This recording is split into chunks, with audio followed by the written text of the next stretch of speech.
DSP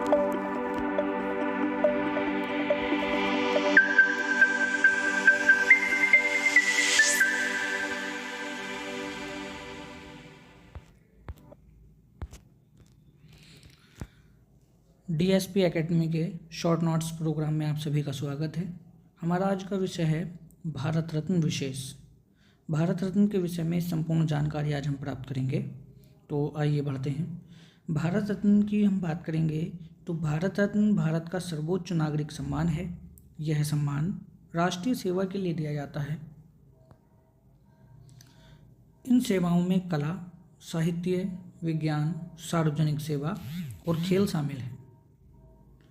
इस सम्मान की स्थापना 2 जनवरी 1954 में भारत के तत्कालीन राष्ट्रपति श्री राजेंद्र प्रसाद द्वारा की गई थी।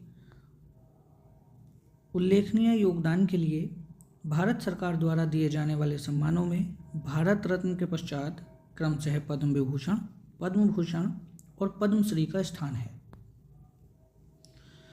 श्री सचिन तेंदुलकर जी एकमात्र ऐसे भारतीय खिलाड़ी हैं जिनको भारत रत्न प्राप्त हुआ। और एक और विशेषता यह है कि वह भारत रत्न प्राप्त करने वाले सबसे कम उम्र के व्यक्ति हैं। मूल रूप में इस सम्मान के पदक का डिजाइन 35 mm गोलाकार स्वर्ण मेडल है, जिसमें सामने सूर्य बना हुआ है और ऊपर हिंदी में भारत रत्न लिखा था और नीचे पुष्प हार था और पीछे की तरफ राष्ट्रीय चिन्ह और मोटो होता था। लेकिन उसके पश्चात क्या हुआ, इसका मॉडल जो है वो चेंज कर दिया गया और मॉडल चेंज करने के बाद इसकी जो वर्तमान स्थिति है, इस पदक के डिजाइन को बदलकर तांबे के बने पीपल के पत्ते पर प्लेटिनम का चमकता हुआ सूर्य बना दिया गया, जिसके नीचे चांदी में लिखा रहता है भारत रत्न और यह श्वेत फीते के साथ गले में पहना जाता है। और उल्लेखनीय है कि भारत रत्न में कोई भी धनराशि नहीं दी जाती। आमतौर पर भारत में जन्मे नागरिकों को ही भारत रत्न से सम्मानित किया जाता है, लेकिन मदर टेरेसा और 2 गैर भारतीय, जिनमें पाकिस्तान के राष्ट्रीय खान अब्दुल गफ्फार खान और दक्षिण अफ्रीका के पूर्व राष्ट्रपति नेल्सन मंडेला को भारत रत्न प्रदान किया गया है। इसके अलावा बात करेंगे 1992 में नेताजी सुभाष चंद्र बोस को भारत रत्न से मरणोपरांत सम्मानित किया गया था, लेकिन उस समय पर मान्यता होती थी कि मृत्यु के पश्चात भारत रत्न नहीं दिया जाना चाहिए। तो इसी कारण से मरणोपरांत स्वरूप को लेकर प्रश्न उठाया गया और भारत सरकार ने यह सम्मान वापस ले लिया। और यह भी उल्लेखनीय है कि यह पुरस्कार भारत सरकार के द्वारा दिया जाता है।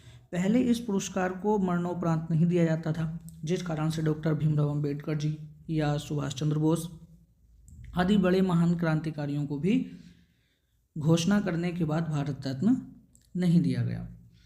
इसके अंतिम अलंकरण की बात करेंगे तो अभी हाल में ही 2024 में 25 जनवरी 2024 को इसकी घोषणा की गई थी और अंतिम अलंकरण में नानाजी देशमुख मरणोपरांत इनको दिया गया। मरणोपरांत की बात करेंगे तो भूपेन हजारिका, इनको भी मरणोपरांत दिया गया।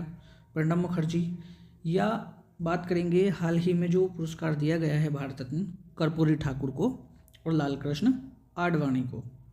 इन 2 व्यक्तियों के लिए भारत रत्न की घोषणा की गई है, जिसमें कर्पूरी ठाकुर को भी मरणोपरांत भारत रत्न दिया जाएगा। इसका अंतिम अलंकरण 2024 में भी हाल ही में हुआ है और अब तक कुल अलंकरण जो हुए हैं वो कितने हुए हैं, 49। तो अब तक कुल अलंकरण 49 हुए हैं। इसके अलावा आज तक मिले सभी भारत रत्न की जो सूची है वो आपको वीडियो के डिस्क्रिप्शन में मिल जाएगी या हमारे Telegram channel DSP academy Dhampur पर आपको PDF प्रोवाइड हो जाएगी। इसी प्रकार के अन्य विषयों की सामान्य जानकारी प्राप्त करने के लिए डीएसपी एकेडमी धामपुर से सदैव जुड़े रहें। चैनल को सब्सक्राइब करें, लाइक करें और वीडियो को शेयर अवश्य करें। धन्यवाद।